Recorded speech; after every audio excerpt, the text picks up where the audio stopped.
Helo. Wel, dyma ni eto efo'r ymbarel, felly wellwn ni gynesu fyny. Dwy law at ei gilydd. Os fedrwch chi, gwthiwch y ddwy law, cadwch o at ei gilydd, holl ffordd i lawr, ac yna symud yr garddwn. Ond mae hwn yn mynd yn stiff, tydi? Mae weithiau, os da chi wedi cael anaf, mae o yn fwy stiff neu os da chi wedi torri'ch garddwn. Mae'n siŵr bod rhywun wedi rhoi ymarferion go tebyg i chi yn barod. Wedyn, symud y breichiau oddi wrth y canol. Ac ylwch, dwi'n trio cadw'r braich yn agos iawn at yng nghorff. Sgwni faint fedrwch chi fynd, achos pan dwi'n mynd allan i fanna, fedra i deimlo fo'n tynnu lot fwy na'r ochr chwith. Ac yna sgwydda yn codi ac yn rowlio nôl. Mae'r rhan fwyaf o bobl yn eistedd hefo cefn crwn a'r sgwydda'n cael ei dynnu ymlaen. Felly mae o'n bwysig i drio dadwneud y problemau. Felly dwi'n tynnu mreichiau reit yn ôl. Ac yna hefo mawd, mae'r ddwy fraich yn hollol syth. Ac yna dwi'n troi'r dwylo rownd, rownd, rownd, rownd, rownd, rownd, rownd. Fedrwch chi weld lle mae mawd i mynd reit rownd i'r cefn.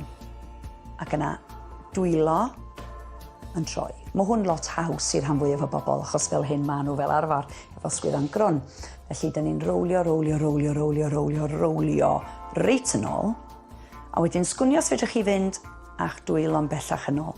Falla os di'r gadar yn yr ffordd, fydd rhaid i chi ista chydig bach bellach ymlaen. Dal, dal, dal, dal, dal. Ac yna ymlacio. Dyn ni am ddefnyddio'r ymbrel.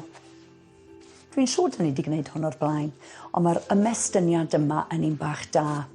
Dwi bob amser yn dysgu fo fatha Punch a Judy fel sa rhywun yn mynd i giro fel hyn.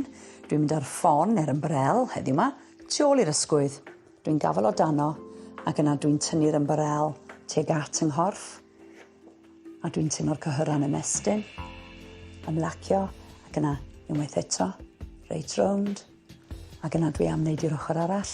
Felly, dwi'n mynd i wneud yn siŵr bod yr rhan pwynti'n yn gwynebu fi, rhag on bod fi yn sticio fo'n y llygad.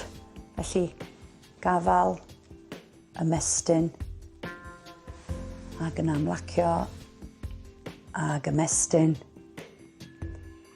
ac yna ymlacio. Dwi'n gwybod mae'r rhai ohonoch chi yn medru wneud yr ymarfer yma, lle ydych chi'n codi'r ymbrel i fyny dros eich pen, ac yn ôl.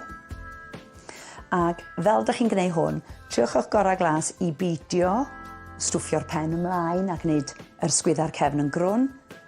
Felly dwi'n ymgeisio i gael o dros ymhen i lawr at top yng nghefn. Ond dwi'n gwybod fydd yna rai ohonoch chi'n cael anawster, felly ydych chi mond yn mynd, mor well a fedrwch chi fynd. Top y pen, lwch, dwi am fynd reit yn ôl. I fanna, dal, 1, 2, 3, ac yn ôl i'r ochr. Beth am symud ar ymbrel o un ochr i'r ochr arall. A dwi'n trio ymestyn y braich. Fel dwi'n neud o. Un bach syml arall, mi fedrwch chi ddefnyddio tywal neu sgarff neu ymbrel neu ffon i wneud yr ymarfer yma. Felly mae'r ymbrel yn mynd dros yr ysgwydd, mae'r braich arall yn mynd i fyny'r cefn a waw, na fo, dwi'n gafal ar ymbrel. Dwi'n trio wedyn cael y penelyn yma mor bell i fyny a fedraf, ond os mond i fanna fedrwch chi gael o champion. Ac yna dwi am gwneud i'r ochr arall. Felly mae'r ymbrel yn mynd dros yr ysgwydd. Na fo, dwi'n ymestyn tu ôl i'r cefn. Lle mae o? Dwi wedi gael o. Ac yna dwi'n codi'r penelyn i wynebu'r to, dal, 1, 2, 3, ac yna i lawr o fo ar ymbrel i lawr. Ac yna, os fedrwch chi, dwy law, tu ôl, dwy law, ac i lawr. Ddwy law, sbiwch lle mae'r penelyn yn mynd reit i fewn, dwy law i fyny, trowch y bawd reit yn ôl, ymestyn, ymestyn, ymestyn. Dwy law, gwaelod y cefn, sgwydda nôl, sgwydda i lawr, gwddon ymestyn un ffordd, a gwddw yn ymestyn y ffordd arall. A dyna fo, unwaith eto am heddiw. Hwyl!